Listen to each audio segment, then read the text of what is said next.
Hello and welcome to Film du Siècle, the film and media channel focused on all things 90s and 2000s.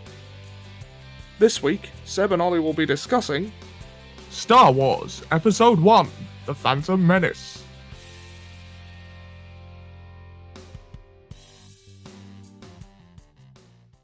Hello and welcome to Film du Siècle. May the 4th be with you, and we are kicking off May with the first of the 3 Star Wars prequels. Yeah. Star Wars Episode 1, The Phantom Menace. If you enjoy this video, please leave a like, share and subscribe and all the rest of it. Apparently it's better if you do it early. Phantom Menace. I don't think anybody who was alive in our time period doesn't have any memories of this movie, even if they didn't see it, because it was everywhere in 1999. Yes. Olly, we'll start off with you. What are your memories of The Phantom Menace? I have a lot of memories of the film and surrounding it, really. I first heard about it when a friend of mine told me he was going to see Star Wars Episode 1, and I assumed he meant A New Hope, because Yeah, it was the first Star Wars, wasn't it? Yeah, that was always referred to as the first one, so I thought, oh, that was the one where Obi-Wan Kenobi dies. He goes, no, he doesn't die young, he dies old. And he's like, oh, so it's... and that's when it clicked for me. Well, that's the trick. Die old if you can. Die old if you can. Don't die young. Die old. And this friend, incidentally, was the one I know to have collected all 10 of those statuette things you got in cereal boxes. Oh, the Kellogg's ones! Yeah. Yeah. I had the Darth Sidious one. I remember that much. I got C-3PO. Ah, man. So he had, like, all of them? Yeah, all of them arranged in a line on a shelf in his room. Oh, that is nice. Yeah. Imagine how many Cheerios we'd have had to gone through just for that. Do you remember they used to have Star Wars characters on the front of crisp packets at the time? Oh, yes. Do I remember? It's funny you mention that. Yeah, the mother of another friend of mine would put these empty crisp packets in the oven for 5 minutes and they'd shrink. And so you'd have, like, shrink to the size of... I don't know what to compare it to, but they'd be very small, like you could fit them in the palm of your hand. I assume the crisps would be really manky, though. No, they would be empty packets. Oh, right. The crisps have already been eaten, I see. Yeah. And you'd have a collection of tiny crisp packets with Star Wars characters on, which is a unique thing. Make your own collectibles. I mean, do you remember the Tazos promotion that was in the, I think, Doritos? I don't, actually. I got my mom to get loads of those just so that I could get those, the Tazos that you could collect. I never had the book that you collected them in, unfortunately, but I knew someone who did and had them all. I mean, the first I knew of the Phantom Menace about to come out, I saw a trailer that was like, meet Jar Jar Binks, and it was like footage of Jar Jar. It had the bit where Qui-Gon grabs his tongue, it had bits on Naboo, but for some reason, it didn't click to me that this was going to be a new Star Wars movie. I thought it was a new movie called Meet Jar Jar Binks, like Meet Joe Black, and I thought that Jar Jar was going to be the main character, and then he appeared in the trailers later on. I remember having some sort of picture book of the Phantom Menace and being really freaked out by Sebulba for some reason. But not Sebulba in general, just one particular picture of him, and I don't know why. Because I was like, oh, this is interesting. His name's a bit like mine, Seb, Sebulba. And I was like, oh my god, that thing's freaking. I think I just glued the page shut or something so I could never look at it again. I was that freaked out by it at the time, and I don't know why. I don't think it was even that scary a picture. I'll do some research on the internet if I can find it. I'll put it in here. But I also experienced the story of the Phantom Menace for the first time through the comics, funnily enough, because they did a comic adaptation that was obviously serialized. And I remember reading them with my grandpa, and I was very confused by the fact that Newt Gunray, the Viceroy, was called that, and I thought he was called the Victory, and I thought, okay, maybe he's called that because he always succeeds, and they call him the Victory. And then my grandpa corrected me on it and said, no, it's not Victory, it's Viceroy. And this was all well and good until I got to the bit where he lands on Naboo and says, victory. And I said, Viceroy. And my grandpa said, no, he said victory for real that time. I was like, okay, make up your mind. Yeah. Also, I never got to see this movie in the cinema when it first came out, sadly. So, for several months until it came out on video, I had no clue how it ended, because for some reason I didn't get the last comic. So it ended on the cliffhanger of Anakin on the Trade Federation ship going, oops, this is no good. And I heard from a lot of people, oh, this kid becomes Darth Vader. So I took that literally and assumed that he became Darth Vader as a child. So what I kind of filled in the gaps and assumed was that the Trade Federation captured Anakin and transformed him into Darth Vader as a child. I saw it at least 6 times in the cinema in its run. I had a large family full of people who lived separately and therefore took me at different times. Your family is basically the Home Alone family, isn't it? It was kind of like that at the time. Big house, like 13 of you running about who only see each other like maybe once a year. It's that kind of aesthetic. Well, Christmases used to be similar. Yeah, I can imagine. I can imagine you were the Kevin of that situation. Basically. Yeah. Ollie, you're such a disease. My dad, after I saw it for like at least the 6th, possibly 7th time, I've always counted 6 because I know for a fact that there were at least 6. I've watched this film a lot as a child. Oh, yeah. I mean, I did when it came out on video. I don't know why I didn't see it in the cinema. I really wanted to, but for some reason it just never happened. Yeah. And I don't know why. I remember having a lot of the merchandise associated with the movie, though, or being interested in a lot of it anyway. I remember, like, the Tiger games that were built into the lightsaber. I think you had one of those, didn't you? Yeah. Oh, yeah, I got it for Christmas that year.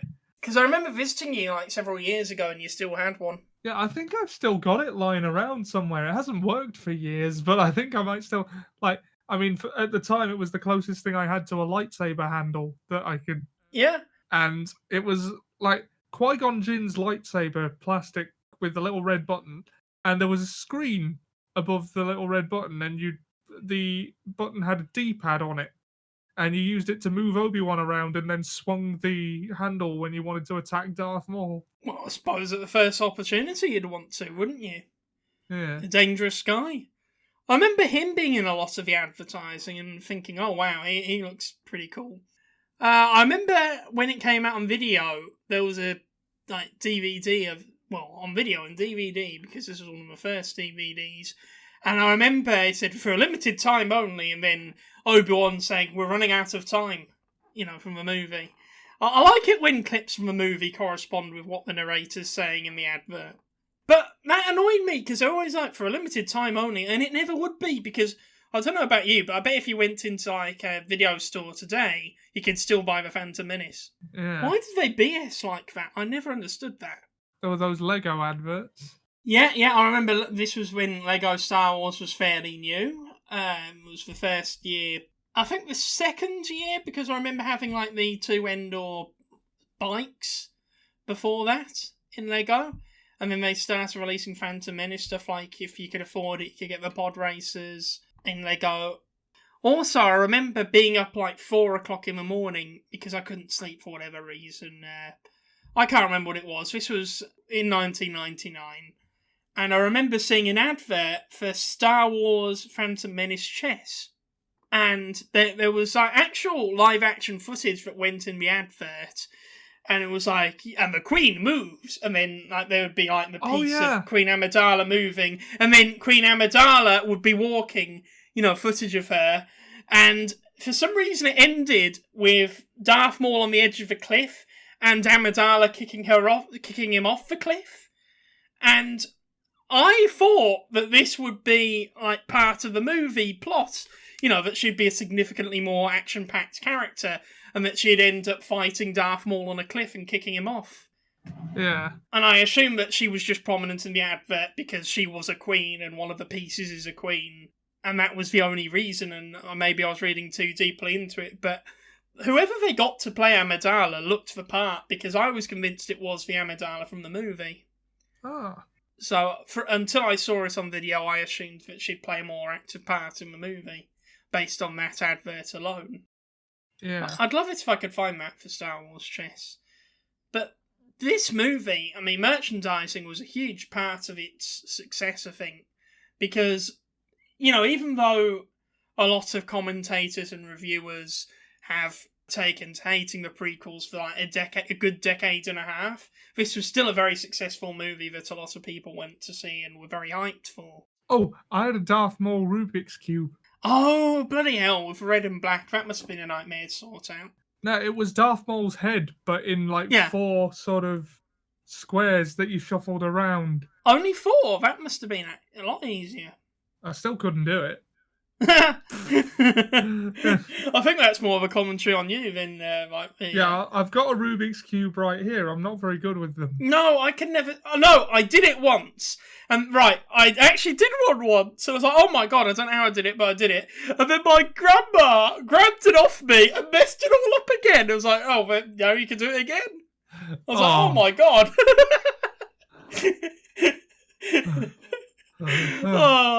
That's a funny memory.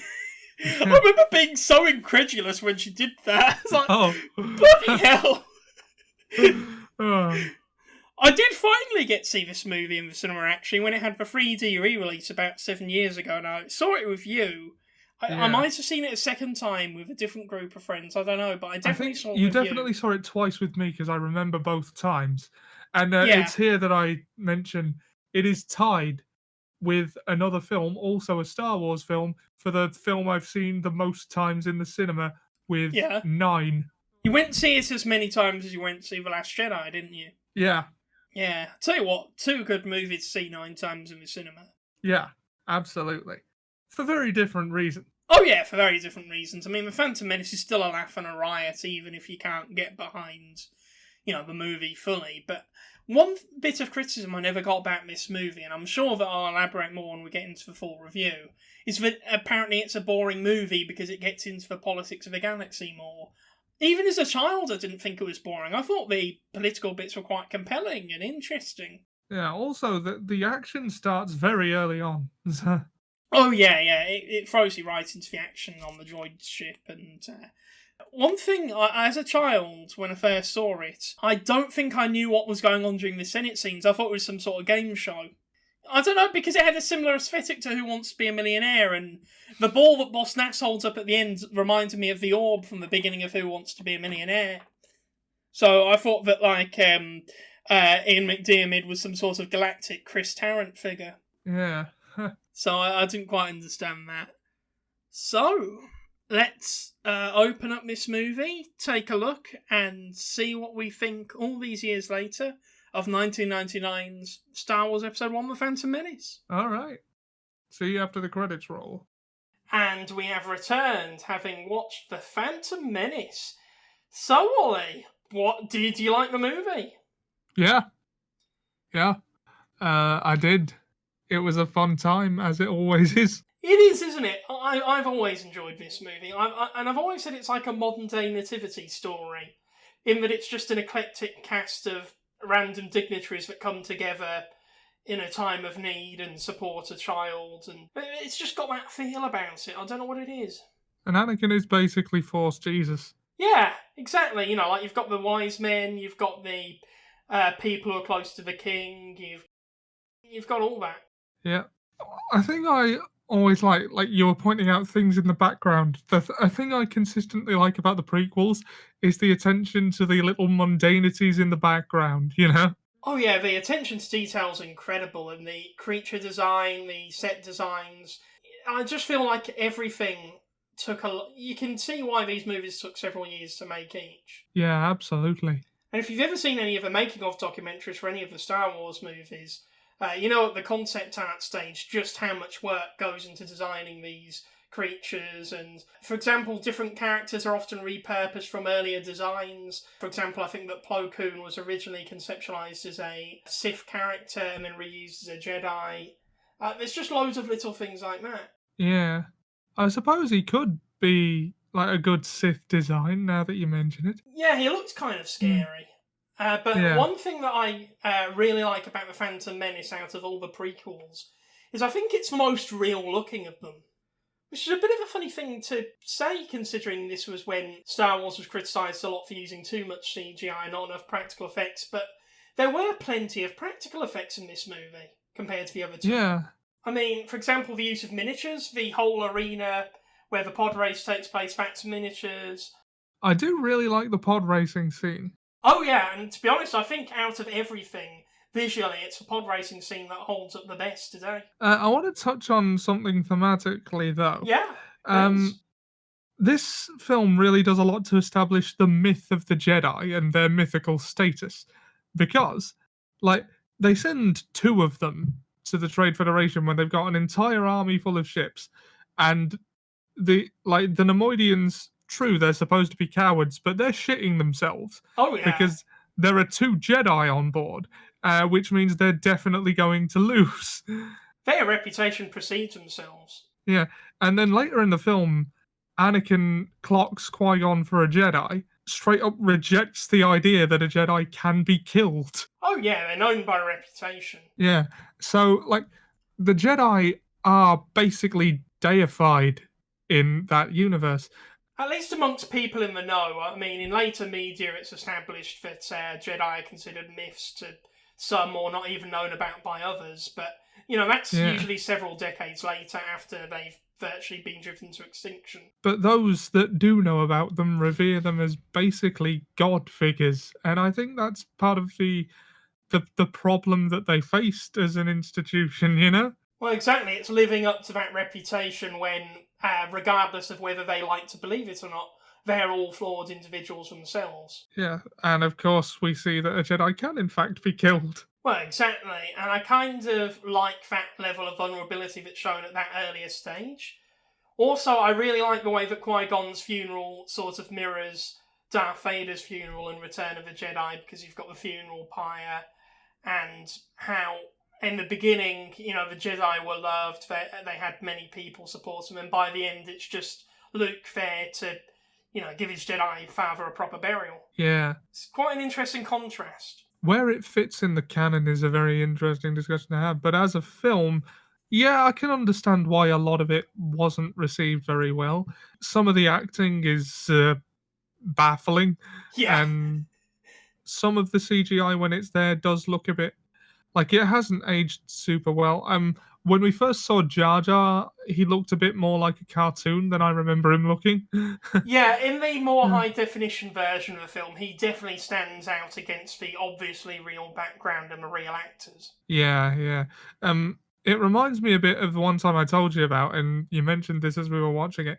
When I first got my current TV, which is like my first 4K ready TV. 6 or 7 years ago, I think. Yeah, I had it on that setting where everything looks like a soap opera because I didn't know how to get it off. It was the default setting.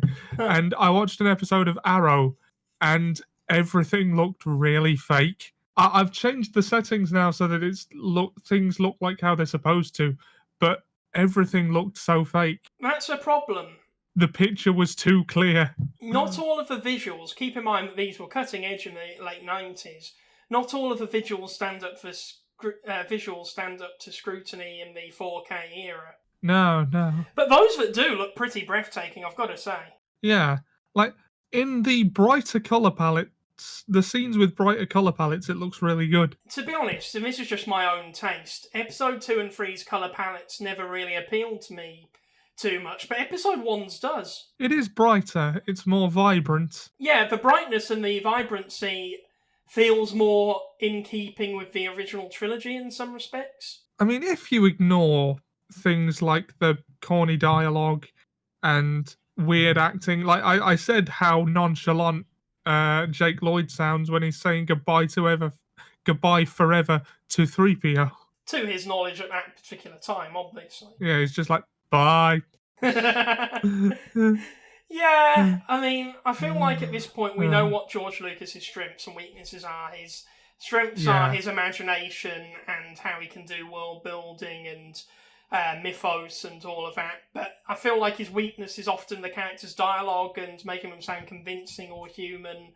And apparently they had this problem with the original trilogy as well. I think Mark Hamill said in interviews where he'd often be made to say things that sounded preposterous, and people like Harrison Ford, who was obviously a close personal friend of George Lucas, would be around to say, no, my character would sound nothing like that. How about this instead? For example, his famous "I love you, I know" line was ad-libbed by Harrison Ford.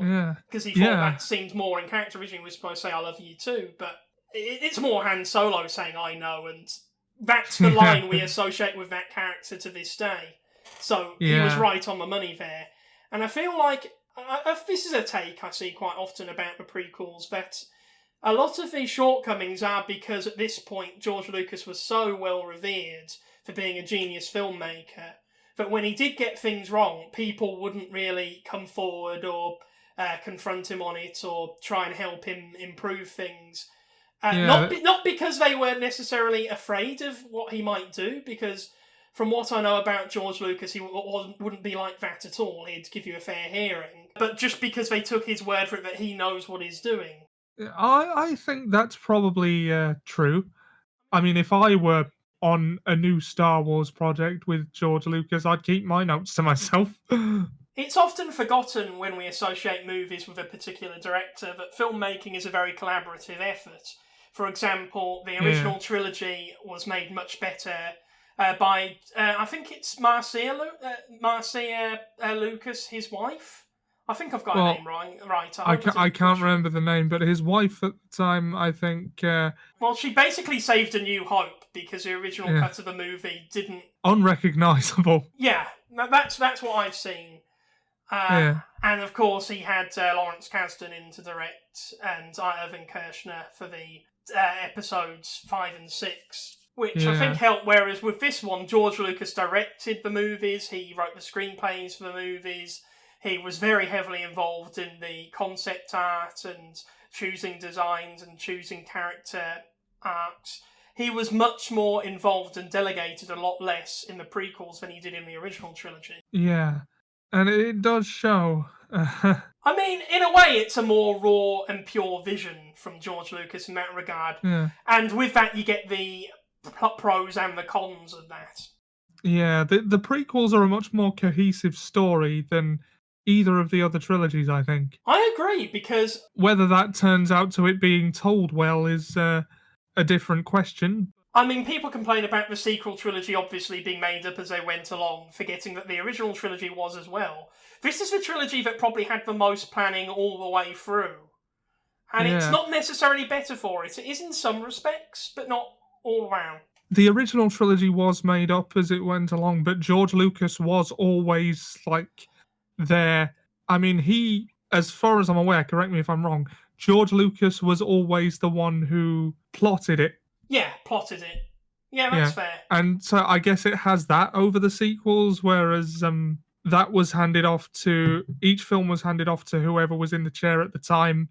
I'm not doing a trilogy comparison here on purpose, but... I mean, I do like the sequel trilogy, but I think the Too Many Cooks argument has some truth in that regard. Yeah, if there was some agreement as to what the story was about and what they were going for... Exactly, because it seemed to change with each movie in the sequels, whereas it was fairly cohesive with the original trilogy, even though major decisions like Darth Vader being Luke's father were made up partway through the movies being made, and I think that... Leia being Luke's sister wasn't even decided on until several months before the movie came out. Yeah, that's true.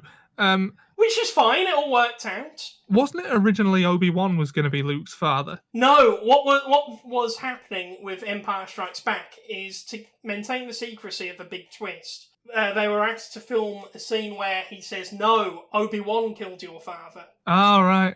And to everybody's knowledge, that's what the big twist was going to be, but in secret they filmed... "No, I am your father." Yeah, and Luke told no one. Mark Hamill told no one. Oh, yeah. I mean, he keeps mum very well. Yeah. I like how we've talked about every Star Wars movie so far except the one we've been watching. Yeah, let's get back to that. Yeah, so the simple question was, did you like it? Obviously, you said yes.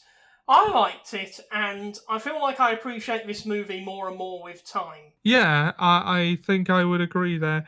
Again, bad dialogue and questionable acting aside, and this is the last time I'm going to say that, there's a lot to like in this film, and I find it very easy to just focus on that. Like, I mean, this movie very much went against audiences' expectations because at the time, all audiences really had to judge Star Wars by was the original trilogy. Obviously, you had some expanded universe stuff, but that was usually quite niche. yeah, like most people who go to theaters, and most of the people from whom all that box office money comes from, probably don't even know about the expanded universe, much less have any interest in it. At the time, I think a lot of people going to see a new Star Wars movie would expect some sort of action-packed space western with like World War II resistance undertones and that kind of blaster shooting action that you associate with like Han Solo and Boba Fett and those kinds of characters. But instead, they got a very political and subtle movie in comparison to the very black and white original trilogy. Well, Star Wars subtle. Yeah, exactly. I mean, Yeah. when you go into a movie expecting a spaghetti western and you get taxation of trade routes, I can understand going away feeling a bit disappointed, but personally I like all that stuff. Yeah, perhaps it's because I grew up with the film, but it never bothered me. Yeah, I mean, people moan about how political episode 1 is and how it goes into the taxation and the Republic and the Machiavellian stuff. But honestly, I don't think the children minded. I don't think that their attention spans really suffered from that, because I was always interested in that as a child, and I'm interested in it even more now. I was one of those kids who would skip to the climax of the film because that was the fun bit. But I watched this film in its entirety quite a bit.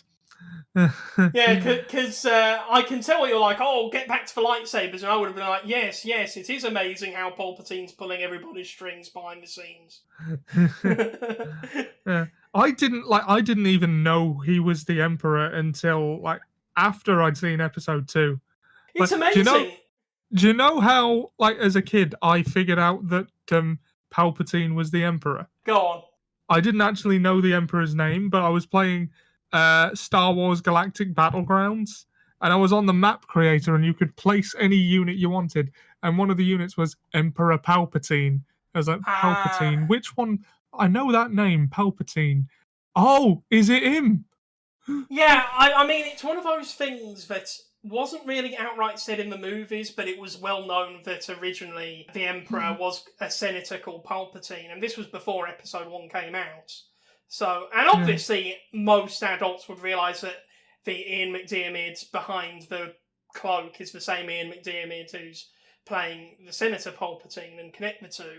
Yeah. The movie doesn't really do anything to hide it, because when you cast the same actor to play two different characters, 99% of the time they're going to turn out to be the same person. Unless it's Tamora Morrison, obviously. That's an exception. Yeah. I mean, he possibly has the world record for different roles played. I wonder if he gets royalty checks for each one. If so, he must be like one of the world's richest actors. Did you know that Tamora Morrison did his own talk show in New Zealand? I didn't know that, no. Apparently it only lasted for one season, and it was called The Tim Show, I think. Oh. And also he appeared in a lot of sketches at the time. He was quite a popular sort of national celebrity, being probably one of the most prominent Maori actors of that time. Ah, I see. Well, Star Wars can do that for you, I suppose. Oh yeah, absolutely. Yeah. But yeah, going back to this movie, I did like it, and I like it more now. Yeah. Like, I mean, a lot of that is nostalgia, and I don't think that's a bad thing. And also, I would have liked it at the time, because I think as a child, I didn't expect it to be anything like the original trilogy, which was still fairly new to me at the time, because I probably would have only seen the original trilogy a year before this came out. But also, this is the Star Wars I grew up with, so to me, this was normal Star Wars, really. I gotta say, the sound design is as good as ever. Oh yeah, lovely. The technical side of things is consistently pretty great. I mean, anything looking into how they made this movie from a technical standpoint fascinates me. Same with all the Star Wars movies, to be honest. I think they're all, each and every one of them, quite impressive in regards to the filmmaking technology. And one thing that the prequels doesn't get enough credit for is how much technology they premiered how much technology they pioneered. I mean, every Star Wars movie was always way ahead of the curve in terms of filmmaking. Oh, yeah, yeah. That's why it's generally good for cinema that Star Wars is continuing, in my view. Yeah, like, I mean, even if you're not a big fan of the recent few movies, or even, like, I wasn't a huge fan of season 1 of The Mandalorian originally, but apparently it's done wonders for film tech, so Also, I cool. don't know what this new technology's used, but they created a studio system specifically for The Mandalorian, which creates backdrops that look ultra realistic. And that's how they could create such visually impressive Star Wars television shows today for a fraction of the cost. Because I think that George Lucas did try to start a show called called Star Wars Underground or something like that. Yep, that was what it was. Yeah, but he could never really get off the ground because he could never get it looking as good as the movies did in a television budget. And of course, that technology now exists today, and it's being used in other projects. Like I think it's being used for WandaVision and the other new MCU show, Falcon and Winter Soldier. I mean, the film suffers a bit from, I don't know what to call it, but Greedo's in it for no reason other than to be in it. But do you know what? You wouldn't have known that if I didn't point out that that's meant to be Greedo, would you? No, I mean, I knew it was a Rhodian, but, like, I didn't know it was Greedo, and you pointed it out to me as, like, and that's one thing that makes me kind of roll my eyes a bit about Star Wars sometimes. Yeah, I mean, I don't mind interconnectivity. In fact, I love it when it's done in shows like Lost, just because it fits in with the character arcs and the themes really well. Well, it's yeah, always but in done Lost, for a it was reason. the entire point, wasn't it? Yeah, the whole premise is that these group of people who we assume are strangers are interconnected in various ways, and the whole show is them discovering how they're connected and forming bonds and relationships. Whereas with Star Wars, it was just, hey, did you know that Ponda Baba once lost a game of chess against Ethan Mon, or things like that? Yeah, it's like, recognise this background character. It's kind of like how Dr. Evzen is his name, and the guy with the tusks are on Jeddah in Rogue One. Yeah. I mean, it was just a pointless cameo for the sake of a pointless cameo. It's not like they were integral to the plot in any way. Yeah, I know. And it's like, it just makes the universe feel a bit smaller, really, although I suppose Greedo was on Tatooine, so... That's true. I guess the whole thing is he's a bit of a small-time criminal and a bit of a loser who never really got off the planet. Yeah. So, yeah, I guess that kind of works. And to be fair, I think I did have some sort of diatribe about how I hope that Kit still will be in the Obi-Wan show. Just because it would be interesting for one of Anakin's childhood friends to meet Obi-Wan and then to sort of have like a, isn't it a small world moment when they both realise that they knew the same kid? Yeah. But hey, that's just me. Ollie, how well did the film achieve its goals? And what were they? I think there could be a lot of debate on what precisely the goals of this film were. I mean, it's been called a cash-in. Like, I mean, I think they called this a retread of A New Hope once because of the... I guess the droid control ship battle was too similar to the Death Star for a lot of people's liking. So what, people were surprised that there were space battles in a Star Wars movie? I have heard that complaint. Yeah, that's a bit of a nitpick. Yeah. Well, I've heard the complaint that the droid control ship and the Death Star were too similar. I mean, the Death Star was a ball, and the control ship is a donut. There's a big difference between a ball and a donut. It's a donut with a ball in it. Yeah, honestly, if Trade Federation ships were real, I'd want to eat one. It looks delicious, like a donut with a big ball of dough in the middle. If they sold those at Krispy Kreme, I would buy one. My mouth's watering just thinking of that Trade Federation ship. If we're to assume that the film achieved its goals well, what does it do would be a question for that. It sets up the status quo, which is going to be enacted upon in the subsequent two films. We get a sense of what the Jedi Order is at this point. How they react to Anakin says a lot about them. It establishes the geopolitics of the galaxy at that particular point in time quite well. Yeah.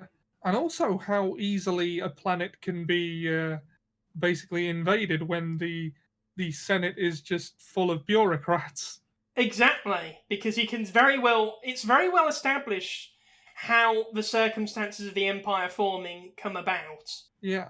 Because you can see that there's a lot of dissatisfaction with the way that the Republic works. You can see that it's bureaucratic, that it's unfit for the job, and that the Sith can easily take advantage of a situation to create conflict and consolidate power. Yeah, absolutely. Having seen how ineffective the Republic is, you could see why reasonable people would want it replaced with a more authoritarian regime that actually gets things done. Yeah, and that's kind of uncomfortable to think about, to be honest. Exactly, because the whole thing about these three movies, it shows how easily reasonable people can be manipulated for more sinister purposes, and how easily tyrants can grab power under the right circumstances. One thing you can say about the prequel trilogy is they fit together very well, because it's really difficult to talk about these films in isolation. We've Absolutely. been failing at doing that for a long time. Yeah, I mean, I feel like the prequel trilogy is very cohesive in the story it was trying to tell. Yeah, absolutely. There's not really many plot threads that just get dropped halfway through the trilogy. This is very much a setup and an introduction movie. Like, you can argue that I've heard it argued that this is skippable. Like, Machete Order, I think they call it, I don't like that. doesn't include the Phantom Menace, but I'd quite happily watch it. To be honest, I wish I could skip Attack of the Clones. I don't even hate Attack of the Clones. I expect to enjoy it when we cover that next week. Yeah, we'll talk about Attack of the Clones next week. This week we'll talk about Phantom Menace. Yeah. I feel like one thing that this movie does that, without making like a pun, is a double-edged sword, is Anakin, really, because I think in some respects it's important to depict Anakin at this young age, but in other respects, I think that the audience would find a slightly older Anakin more compelling at this point. Yeah. But I like the decision to show Anakin as he was, like, just as a normal, playful child who's quite talented. I, as a child, never questioned that this kid could race pods, which apparently no other human could do, and fly a ship to blow up a not Death Star. But how boring would these movies be if the main characters were mundane in their abilities? Yeah, that's true. But yeah, as a kid, I never questioned it. Well, being old enough to know to question it now, I can't be asked to. No, like... no, it's fine by me. Yeah. Yeah, I kind of like 10-year-old Anakin. It doesn't really work for me later on in the movie when he's in the space battle and all that, but I think it was important to show what his life on Tatooine was like, and that, even though he came from humble beginnings, where, like Luke, and later on Rey, you can see why there would be a call to adventure that they'd find irresistible because of their background. But also, I think it's important to show that he had a loving relationship with his mother, and something that he would lose, because the whole, Anakin's whole thing is that fear of loss turns into the dark side. So showing him what he stands to lose by becoming a Jedi, and that becoming a Jedi intrinsically causes fear in his life because of his loss, it's quite interesting, I think. Yeah, and they do a good job, if nothing else, of establishing him as he's a scared boy. He doesn't actually know what he's in for, and well, the Jedi Council even say he's too old. Yeah. Like, he's formed attachments, we can't really take him. I mean, he is and he isn't, because you've got Jedi who become Jedi at a far older age, but the Jedi Order at that stage, and it does a good job of establishing its flaws in quite a subtle way, only indoctrinates very small children who know no better, and they aren't equipped to deal with a child who's already established bonds and a life outside the Jedi Order. In the films, at least, they have nothing in place for when someone falls outside their, prescribed ways of living. Yeah, because if I remember correctly, the whole thing about Count Dooku in the next movie leaving the Jedi Order is not only do they have nothing in place for something like that happening, they were very surprised that somebody would choose to leave the Jedi Order. Because if I remember correctly, there were only like 20 or so Jedi that had done that before Count Dooku. Yeah, I think so. I recently had a listen to the Dooku Jedi Lost audiobook. So you're aware of the old Dooku lore? Yeah, which basically covers his entire training as a Jedi up to the point he decides to leave. And he's frustrated with not being able to get the Jedi or the Senate to help. They're capable of doing a lot of good that they just don't. Oh yeah, and that's very visible in this movie because there's slavery in the galaxy that the Republic aren't doing anything about. Qui-Gon doesn't really intervene to help Anakin's mother. Yeah. Partially because I suppose it's not his place to, from the Jedi's point of view. Well, he does make an attempt to, keep them together. And what's interesting is that Anakin's preconceived idea of what the Jedi would do is different to what the Jedi actually are, because his whole thing is that he dreams about the Jedi coming to Tatooine and freeing all the slaves, whereas in reality the Jedi wouldn't intervene in such a way because it's sort of beyond the Republic's mandate and it's beyond their role as guardians of the peace to intervene in such a way. Well, that's what I've been talking about the myth of the Jedi.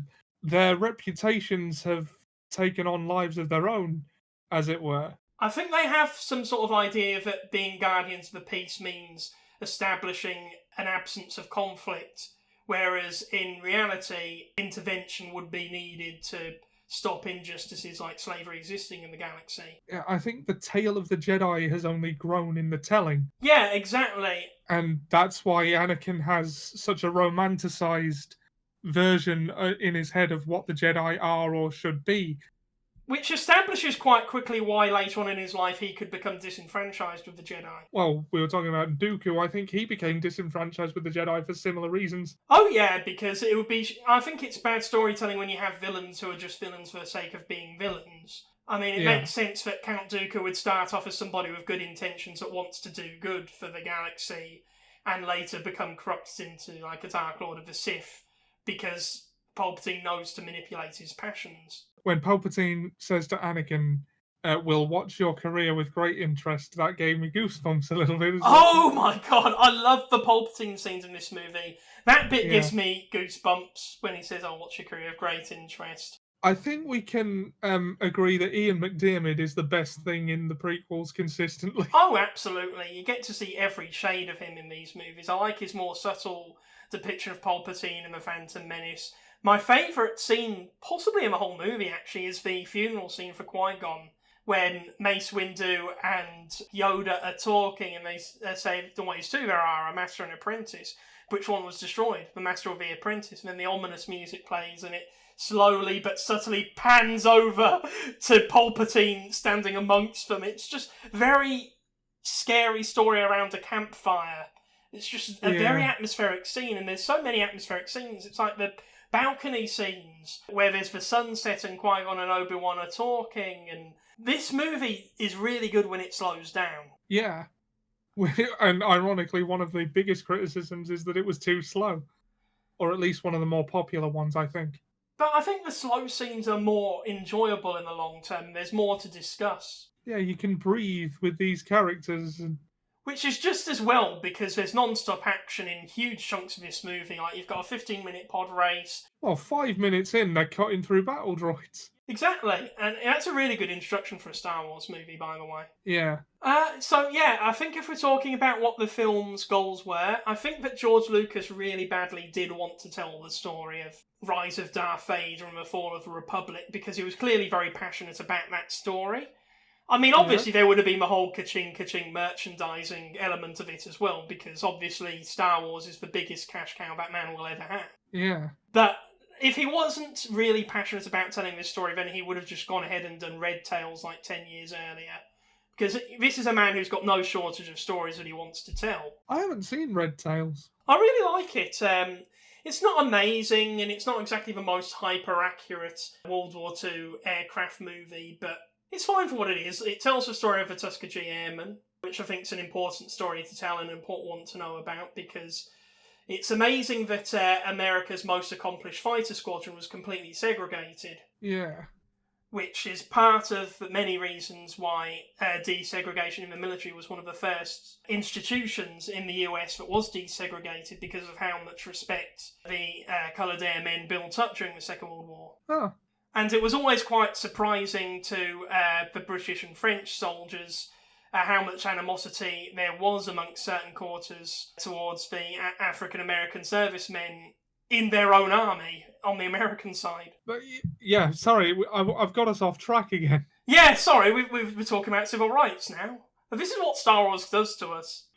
Sorry, you were saying that this was a story he needed to tell. Yeah, but he really wanted to tell. Because I think in interviews in the 80s, George Lucas was saying that he did want to tell the prequels, but the reason why he didn't make these movies in the 80s is because the technology really wasn't there at the time. And I think these movies were made at the right time. There was a generational gap, so there was a new generation to suck into Star Wars and get them excited. It's like our generation, this was our trilogy, really. This was to us what the original trilogy would have been to our parents. I see what you mean. I hope there's another one in like 10 years for that same reason. Exactly. It's like, the kids of my cousin's age, 10, 11-year-old now. The sequel trilogy will probably be their version of Star Wars. And, on and on, really, as long as they keep making these movies, I think. And they're going to keep making them.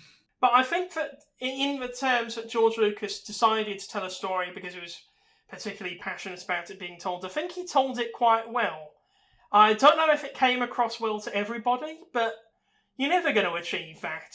He found an audience, captivated them. In certain respects, he told it well. Yeah. In certain other respects, he told it badly. But these movies were financially successful. They grow in popularity over time. I think it was a very successful trilogy of movies, and this one in particular was very successful in that it got a whole generation excited about Star Wars again. I mean, it's not like there hadn't been a huge lull in Star Wars, because there were still early video games coming out. There was the original trilogy re-release a couple of years before this, but it wasn't exactly talk of the town in the way that Star Wars was in 1977, when the movie came out and it was a huge cultural phenomenon. Yeah. And this is probably the first time it had been a huge cultural phenomenon since 1977. Yeah, and, the Phantom Menace, I think, was the first movie to break $1 billion at the box office. Also, in terms of how much merchandise and promotional stuff... No, I'm wrong about that. No. I think it only broke $1 billion after the 3D re-release. That's right, Ollie. Yeah, you're right. It was big, though. It was like one of the biggest movies of '99. I mean, what did it have to compete with Bicentennial Man? No, Galaxy Quest, I suppose, was the other big science fiction movie of the time. That was a good one. Oh yeah, and like the second Austin Powers movie. Yeah. Yeah, those were the big movies of that year. It was in theatres for a long time, because I didn't go to see it like every week. Yet I still managed at least 6 screenings. I mean, I assume it was 6. It might have been 7, which would mean that the total would be 10. But I'm saying 6 for simplicity's sake. This is just what you know for sure. Yeah. Yeah, I think the film achieved most of its goals. If the goal was to get the people who loved Star Wars in 1977 to appreciate this movie as much as A New Hope, Empire Strikes Back, Return of the Jedi were, then I don't think it was a success. I think in service to the bigger narrative of Star Wars, it does a pretty good job of establishing a baseline status quo for the beginning. But as a standalone film, it really does depend on how much certain things do or don't bother you. Exactly. It's like, for some reason, the one thing in this movie that really bothered people at the time was Jar Jar Binks. I don't see it myself. No. I mean, what I like about Jar Jar Binks is that Ahmed Best portrayed that character really passionately. If you watch any of the behind-the-scenes or making-of footage of this movie, he was very much the face of it when it was being produced. When they were in Tunisia, in baking hot conditions, he would wear the full Jar Jar Binks costume, because there was a costume, in sweltering temperatures, and he wouldn't complain once. He'd keep the rest of the crew in good spirits. Ahmed Best was very much the heart of this movie when it was being made. And I think it was very ambitious to create this character, because Jar Jar Binks was obviously made for the children. Because he was meant to be the comic relief that all the kids would love. The adults didn't like the character because they thought he was crude or didn't look very convincing or that he was a bit annoying. But as long as the children liked him. Yeah, the audience that he was made for received him pretty well. So... Yeah, I could understand Jar Jar not working for you, because he doesn't particularly work for me either, but I can't understand actively hating the character. Yeah, no, same. I can sort of understand people being annoyed with him in the next movie for being played by Palpatine, but first of all, Palpatine would have just found another useful idiot to do that for him if Jar Jar wasn't around. Second of all, Jar Jar was clearly well-intentioned because he wanted to save his friends. Yeah. Yeah, in terms of its goals, I think it achieved them quite well. Ollie, did the movie exceed your expectations? Not really. I'm intensely familiar with this film. It was what I remember. Consistently good. Yeah. Consistently good. It's the same for me. It's not like there was anything that made me think, oh wow, actually that's amazing. But I think thematically there's a lot that audiences are warming to at the moment, because in the last year we had that Dave Filoni interview where he talked about how Duel of the Fates was about Qui-Gon's survival, and how if he had survived that fight, then the entire events of the prequel trilogy where Anakin turns to the dark side could have been avoided, because he would have had the correct father figure to help him fight the urge to turn to the dark side. Yeah, I've long said, and you've long agreed, that Qui-Gon was the master that Anakin needed. Well, exactly. He wasn't completely enamoured with the Jedi dogma. He probably would have been more accommodating to a young rule-breaking Anakin, and would have understood him better, understood what makes him tick better. He might even have told him about Padme. Well, exactly. He probably would have felt more comfortable talking about Padme to Qui-Gon than Obi-Wan, because I always felt like whereas Qui-Gon was like a father figure to Anakin in the short time they had together, Obi-Wan was more like an older sibling than a father. Yeah, that does come through quite strongly. You know, because they bicker and they have their banter, which is fun and entertaining in the next movies. But at the same time, he doesn't really have the authority or the gravitas, having only recently become a knight himself, to be like the master that Anakin needs. Yeah, I mean, I'm sure like very few Jedi Knights have an apprentice as soon as they're knighted. I mean, it was obviously a very exceptional situation. Yeah. Also, there'd usually be a lot more of an age gap between master and apprentice, I assume. Yeah. Whereas Obi-Wan's like, what, 10, 12 years older than Anakin at this point, if that? Yeah, maybe. Like, I always read that he was in his early 20s here, but I don't know. Obi-Wan's age is always very weird in these movies. Because he definitely ages more than, like, the 17, 18 years between Revenge of the Sith and A New Hope. Yeah. I quite liked Ewan McGregor in these movies. I feel like this is the one where he has the least room to shine. Yeah. That's mainly because Qui-Gon's the main character for this movie and this movie only. Well, it's really difficult to establish who is the main character for this movie, because you could argue that it's Obi-Wan because he goes through the training and the losing his master thing. You could also argue that it's Anakin because, well, he's very much the sympathetic core of the movie. Yeah. But also, Anakin's not introduced until like a third of the movie in, if not a bit later. And also, Obi-Wan's absent from a lot of the Tatooine storyline. Yeah. But also, you could argue that it's Padme who's the main character, because she's the driving force. She's one of the most agency. She's the one whose fight it is, and who makes the choice to go back. But she spends most of the movie disguised as a red shirt, basically. Yeah, so it's really hard to say who is the main character in this movie, because no one really is. It's just several. It's an ensemble. I would think that Qui-Gon is probably the only one that's there throughout. It's like an ensemble movie in the way that Breakfast Club is, except the ensemble don't spend that much time together. Yeah. It's a weird one, isn't it? Yeah. Yeah, I kind of like a Star Wars ensemble story, to be fair. It's especially like an ensemble with a separated cast, because the climax of the film, the pitched battle, is actually 3 different battles. And I really like that, because, you know, you've got the duel with Darth Maul, you've got the Gungans fighting the droids, and you've got the droid control ship battle in space. But I like how what each of the 3 battles, well, 4 battles actually, because there's the space battle as well, what each of the 4 battles does is resolve the character arcs. Like, you've got the whole thing about Jar Jar is that his clumsiness is a problem for him and alienates him from his fellow people, whereas in the battle his clumsiness actually incidentally helps him fight the droids and endears him to his people. You've got the Qui-Gon Obi-Wan lightsaber fight, which is basically Obi-Wan earning his Jedi Knight wings and the torch passing on to him from Qui-Gon. You've got the throne room scene where the one thing that Padme wants throughout the movie is to protect her people and take back control of the planet, and she achieves that. And then you've got Anakin taking his first steps into a larger world and doing his first heroic deed. It's a bit much, isn't it? It is. I mean, that's the problem with an ensemble cast. You have to establish several character arcs and resolve them. And I feel like although the character arcs aren't necessarily well defined, they are there and they are resolved in this movie, which is quite a good strength. Yeah, I would say so. The characters are quite arch and broad, but I think it does the job. Yeah, exactly. I feel like this is the movie that I like Padme in the best, actually, because she has the most to do. The movie's kind of about her and her quest. Well, sort of. Yeah, and in the second one, she has a lot to do. She's trying to stop the war from happening, but she fails. And in the third one, she's basically just there to die. Oh. Yeah, she's a bit like the Finn of this trilogy in that she has a lot to do in the first two, and then in the third one, she's just there to stand in the background and be a damsel in distress.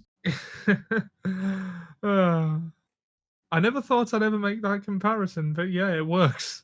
Is there an element, Ollie, in the film that particularly appeals? I mean, it's Star Wars. You always do this. That's not a good answer. You always do this. You always say, well, it's Dante's Peak, or, well, it's Bicentennial Man. No, I don't. I didn't do firstly we haven't covered Dante's Peak, and I didn't say that about Bicentennial Man. But you said that about other movies. Is there an element in the Phantom Menace that appeals to me? The soundtrack's really good. Yeah, and that's the same with every Star Wars The sound design movie. in general. Well, the soundtrack for Star Wars across the board is always really good. It's John Williams. Yeah, and even the ones that he doesn't do, I think, are quite good. I liked the soundtrack to Rogue One. Yeah. Some of it is very visually appealing to me. Some of it isn't. Yeah, I feel like the visuals are very impressive when they are. Yeah. Like the Podrace Scene. Interestingly enough, these all the stuff for the Trade Federation at the beginning. Yeah. I mean, like the scene where they arrive at the ship and they talk to Newt Gunray over the hologram. Honestly, I would be happy to see that in a Star Wars movie today. Yeah. And well, I really like the pod racing scene, like particularly. I think it's a very well shot sequence. You know, you pointed out the wreckage of a pod racer at the mouth of the tunnel. You know, little details like that. There's loads of those to be had there. There are lots of little details that I only noticed this time round. I mean, I pointed out that Quinlan Voss is in the background in the Phantom Menace, things like that. I mean, it's a tense and high-octane scene that isn't necessarily a fight. And that's quite unique in Star Wars, isn't it? It's very rare in Star Wars. In fact, I'm amazed that ever since 1999, nothing has ever been done with pod racing, really, other than that one video game. Both George Lucas and Disney Star Wars are guilty of this, really. Yeah. But in terms of elements of the film that particularly appeal, I think that Coruscant looks very good. I mean, it's not the most high-octane setting, but it looks very impressive and it holds up quite well. Yeah, I really like a lot of the set designs in the prequels. Like, even if they don't look great these days, what they're supposed to look like is really visually interesting. Oh yeah, like Otto Gunga, that's one of the best Star Wars settings ever, and it's not really used that often. Yeah. Also, I quite like the Gungans as a species, I like how they've got a very simple sort of ethos in that they really don't like being disrespected or looked down on, but they do respond to respect very strongly.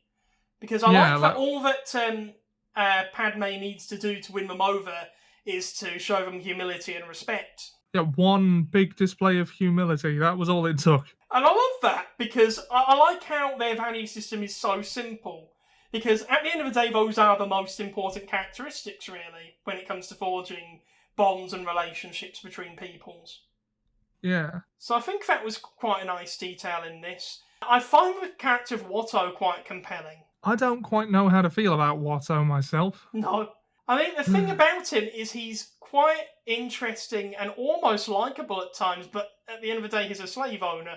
Yeah, that's the thing that sort of sours me on him pretty much perpetually. Yeah. But I think that's the thing. These movies are very good at showing that unlikable people do have a human side. I mean, it's kind of like DJ in The Last Jedi. He's a despicable person, but you do see his humanity there. Yeah. And not everybody is a cartoonishly evil person like Palpatine is. Some of them are evil in more day-to-day ways. I think the story's quite good in this one. The only thing that gets a bit annoying is the whole story on Tatooine and how it makes absolutely no sense. Really? Well, yeah, I mean, their Republic credits are no good. I'm surprised there's no currency exchange on Tatooine. They must be good to someone, but they don't shop around. He takes Watto's word that no one else has a T-14 hyperdrive generator. I mean, in fairness, a shopping around montage would have done nothing for the plot. Yeah, that's true. Yeah, it wouldn't have done anything for the movie, so I suppose we've sort of got to take it for granted that off-screen they did shop around and Watto was telling the truth. Yeah. Well, Qui-Gon Jinn gambled a spaceship that didn't belong to him on a child slave in a death race that he was only in to help him out. Yeah, which is basically what Peter Griffin does in a Star Wars parody. Yeah. Rather than in an actual Star Wars movie. So maybe Qui-Gon's not the greatest role model because he knowingly endangered a child to gamble a ship that didn't belong to him so that he could get off planet. I mean, what a lot of people like about him is that he's a morally grey character. Yeah.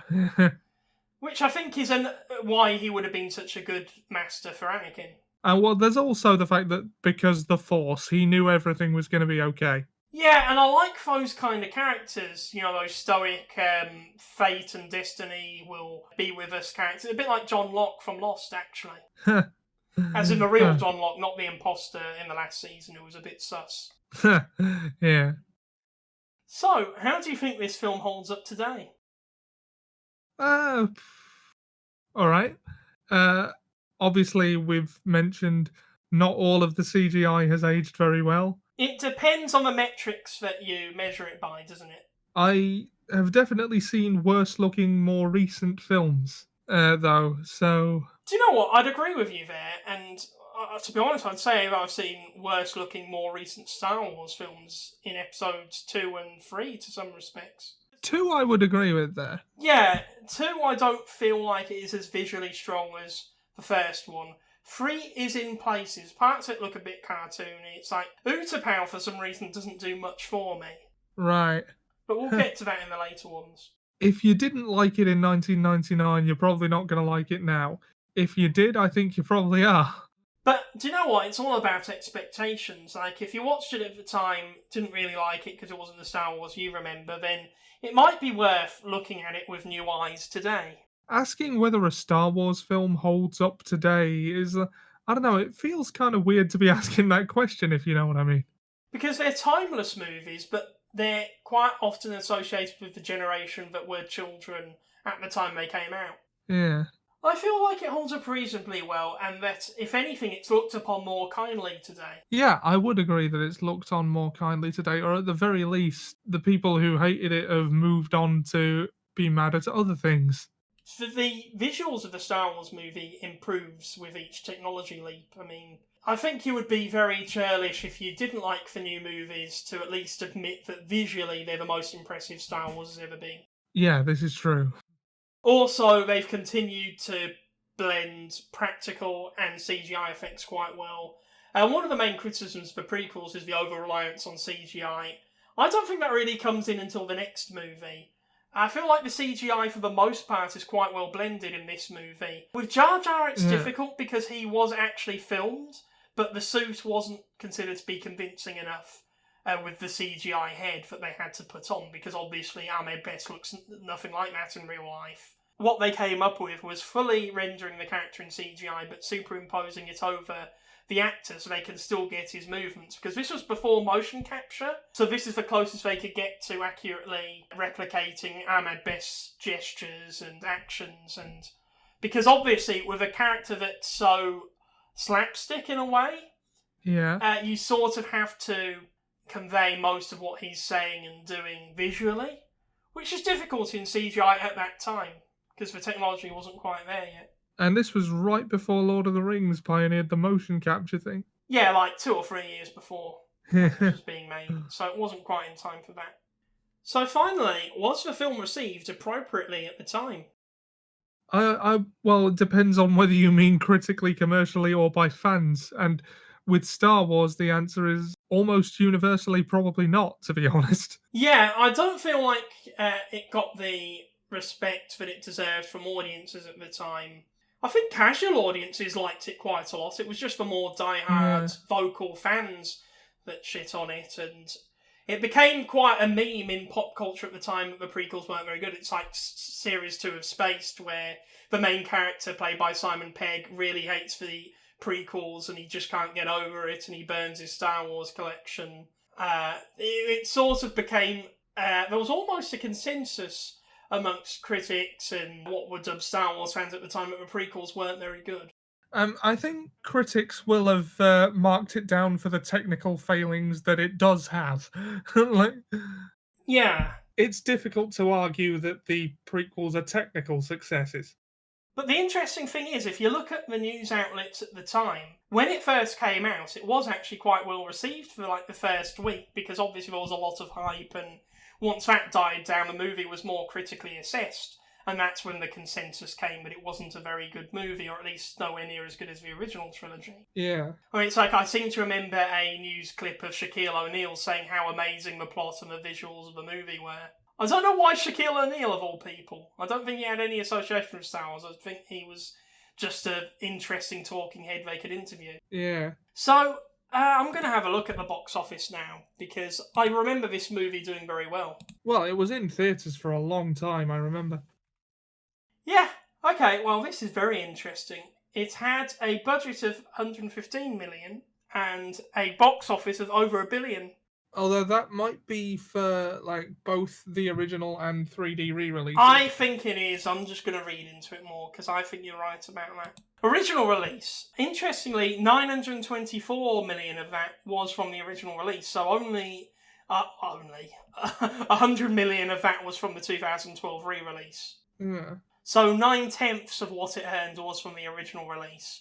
So it still made like a 9-fold profit, which is impressive considering the production of this was no expense spared, because obviously George Lucas wanted to pour as much money into making it look good as he could. Yeah, absolutely. One thing I will say is that Yoda looks a lot better in CGI as he does as a puppet.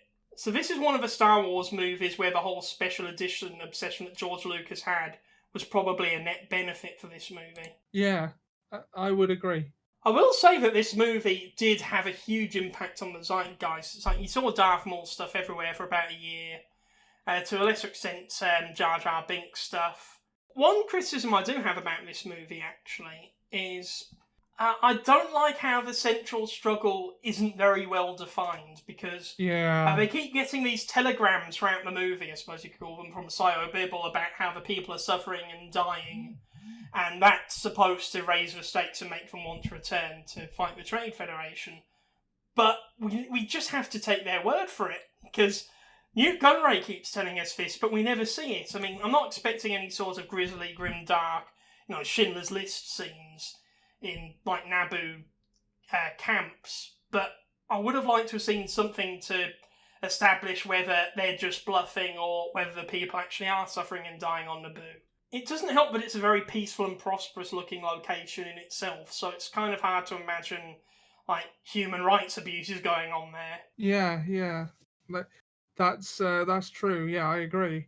You don't really see anything to back up the claim.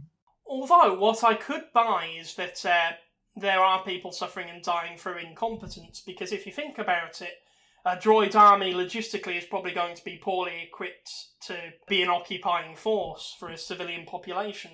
Yeah. So I could buy that, but I just don't think it's in the Trade Federation's interest to commit war crimes unnecessarily. Yeah. I mean, they're pretty bad, but they're not, like, senselessly evil. And they're not really ideologically bent on ruining the lives of people on Naboo. They just want to make money because, they're the villains of the movie. Yeah. But, I'm looking at the Rotten Tomatoes. What would you say the critics' tomato meter review percentage would be? About 50%, if that. Yeah, funny you say that. It's 52%. Ah. I can see why they'd come to that. I'd be interested to know how recent those reviews are. Audience score, however, with 250,000 plus ratings, 59%. I think for things like Star Wars, the audience score is always going to be higher. Yeah, I mean, like, just looking at, you might also like, you've got Return of the Jedi, which is 82%, critics 94%. In most cases, I think the fans are going to be more enthusiastic about it no matter how it is. Well, yeah, because if it's your job to review movies, then you're not always going to be a pre-established Star Wars fan, are you? No. So you'll probably look at things more objectively Whereas if you're a Star Wars fan reviewing a Star Wars movie, you'll probably be more inclined to give it a pass on certain things because, oh, look, Yoda's there, for example. Yeah. But the consensus that's given is burdened by exposition. I did actually point that out because you've got characters like Riccoli, whose only purpose is to say, this planet's one big city, or there's the blockade, or, oh no, the fuel's leaking. He's a bit like that kid from the Harry Potter movies. Yeah, the exposition kid. There's not enough fuel to get us to Coruscant. His job is basically the job of an instrument panel. No, yeah, burdened by exposition and populated with stock characters, that's fair. The Phantom Menace gets the Star Wars prequels off to a bumpy, albeit visually dazzling start. I mean, that's a very broad comment. I don't disagree with it. I think there's more to say than just that, but yeah, I'd agree as a quick blurb. I don't disagree, but I think that is a bit of an oversimplification of everything. There is a lot to unpack here. Oh, absolutely. It's a bit like the Queen's wardrobe. There's just so much inside. Yeah. I love that line. I always imagine like she had a really fancy mahogany wardrobe and it was the literal wardrobe that was valuable rather than all her clothing. Yeah. But the funny thing is when they talk about flogging her wardrobe, I just have funny ideas of like Watto dressed in the Queen's clothing. It's like, oh my god, this clothing, it's amazing. I'm so glad I sold them the hyperdrive for this. I look fabulous. I quite like the extended pod race, you know. Yeah, that's good. But it didn't make for video release for some reason. I can sort of see why it didn't. Yeah, I mean, it's not all necessary, but it's nice. Yeah. Would you care to sum up? Yeah. You already know what you think of the Phantom Menace by this point, if you have an opinion at all. If you don't, I'd say it's worth a watch. Yeah, it was a very significant film for my childhood, so obviously I'm biased. I think it's a good time and it's worth a watch.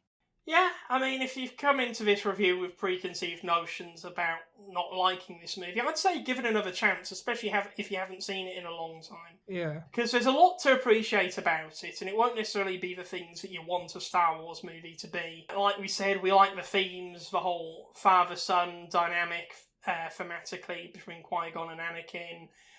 We like the Machiavellian plot to take control of the Republic and how subtly Palpatine's done in this one compared to the later movies. Yeah. I mean, as fun as mask-off, evil, cackling Palpatine is in the later movies, I also appreciate subtle, behind-the-scenes, pulling on people's heartstrings Palpatine that we see in episodes 1 and 2. Yeah. If I were to sum up, I'd say give it another try if you didn't like it. If you do like it, then we hope you agree with a lot of what we had to say. Give it some consideration. Watch it again anytime you want. Guess what we're covering next week? Well, it's going to be Attack of the Clones, isn't it? Attack of the Clones once again. Okay. Yeah. I'm exaggerating. I don't have that much against Attack of the Clones. It's just the one I like the least. It's a 50s detective flick with a forbidden love romance thrown in. It's not necessarily the greatest in its execution, but I like what they were trying to do with this one. Yeah, fair enough. But we'll talk about that more next week. Okay, we'll see you next week. In the meantime, feel free to drop a like for this video, leave us a comment with your own thoughts of the movie, start a dialogue, share it about, and please subscribe for future content. Yeah, and share it around if you feel like it. Yeah, I'm hoping we can hit 100 subscribers soon so we could do some sort of special. Okay. So we'll see you next week for Attack of the Clones. Right, see you next week. Goodbye.